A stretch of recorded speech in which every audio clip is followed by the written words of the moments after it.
10ஆம் வகுப்பு பயிற்சி 3.5ல 5வது கொஸ்டின் பார்க்கலாம். இங்க p of x கொடுத்திருக்காங்க என்ற பல்லுறுப்புக்கோவையை q of x என்ற பல்லுறுப்புக்கோவையால் வகுக்க x - 7 divided by x கூட்டல் 2 என்னும் விடை கிடைக்கிறது. அதாவது p of x q of x ஆல வகுக்கும் போது நம்மளோட ஆன்சர் இது கிடைக்குது. இப்ப இதை எப்படி எழுதிக்கணும்னா தீர்வு கொஸ்டின்ல என்ன கொடுத்திருந்தாங்க p of x q of x ஆல வகுக்கணும். p of x முதல்ல எழுதிருங்க.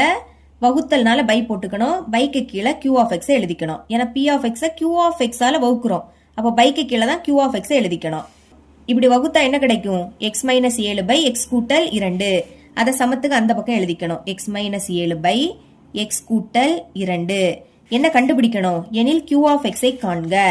q of x இதோட மதிப்பை தான் கண்டுபிடிக்கணும். சரிங்களா? அதனால இதை மேல கொண்டு வர போறேன். அதாவது தலைகீழா எழுதணும். கீழே உள்ள q of x மேலையும் மேல இருக்கக்கூடிய p of x கீழே எழுதிக்கலாம். சமம் இங்க தலைகீழா எழுதுனனால இதையும் தலைகீழா எழுதணும். கீழே உள்ள x கூட்டல் 2 மேலையும் மேல இருக்கக்கூடிய x - 7 கீழே எழுதிக்கோங்க. இங்க q of x ஓட மதிப்பு தானே வேணும். அப்ப மேல q of x மட்டும் இருக்கட்டு. x கூட்டல் 2 அதை அப்படியே எடுத்து எழுதிருங்க. p of x வகுத்தல் இருக்கு. இங்க வந்து பெருக்கல மாறுமா? பெருக்கல் போட்டுக்கிட்டு p of x எழுதிக்கலாம். பைக்கு கீழே என்னது இருக்கு? x - 7 இருக்கு. இனி மேல இருக்கக்கூடிய x கூட்டல் 2 அதை அப்படியே எடுத்து எழுதிருங்க. p of x க்கு பதில் அதோட மதிப்பு எடுத்து எழுதிக்கலாம். p of x ஓட மதிப்பு x² - 5x - 14 எழுதிக்கிறேன். பெருக்கல் அப்படினாலே பிராக்கெட் போட்டுக்கலாம். இதுக்கும் பிராக்கெட் போட்டுருங்க. p of x ஓட மதிப்பு என்னது? x² - 5 into x - 14 பை கீழே என்னது இருக்கு? x - 7 இருக்கு. அடுத்து x கூட்டல் 2 அப்படியே இருக்கட்டு. இதை காரணிப்படுத்தலாமா? x² முன்னாடி எதுவுமே இல்ல. அப்ப கடைசி என்னது இருக்கு? -14 இருக்கு. இதுதான் பெருக்கும் போது கிடைக்கணும். பெருக்கும் போது -14 கிடைக்கணும். கூட்டும் போது என்ன கிடைக்கணும்னா சென்டர்ல உள்ளது. சென்டர்ல என்னது இருக்கு? -5 இருக்கு. இது கூட்டும் போது கிடைக்கணும். ஓகே, பெருக்கும் போது 14 எப்ப வரும்?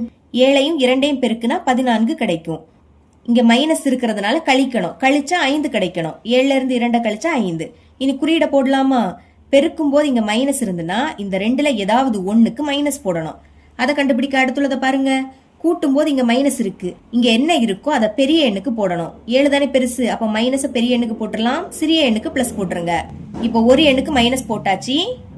இங்க ஃபர்ஸ்ட் x² இருக்கு. ஸ்கொயரை விட்டுறலாம். பாக்கி x இருக்கா? அதை பைக்கு கீழே எழுதிக்கணும். இங்கே பைக்கு கீழே x. காரணிகளை எடுத்து எழுதிடலாம். பைக்கு கீழே இருக்கதை முதல்ல எழுதிக்கணும். பைக்கு கீழே x இருக்கு.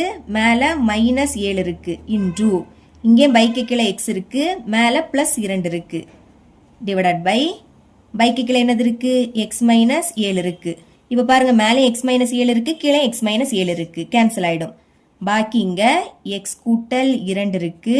இன்டு இங்கே பாக்கி x கூட்டல் 2 இருந்து. இனி பெருக்கலாமா? இங்கோட ஃபர்ஸ்ட் உறுப்பும் அங்கோட ஃபர்ஸ்ட் உறுப்பையும் பெருக்குங்க.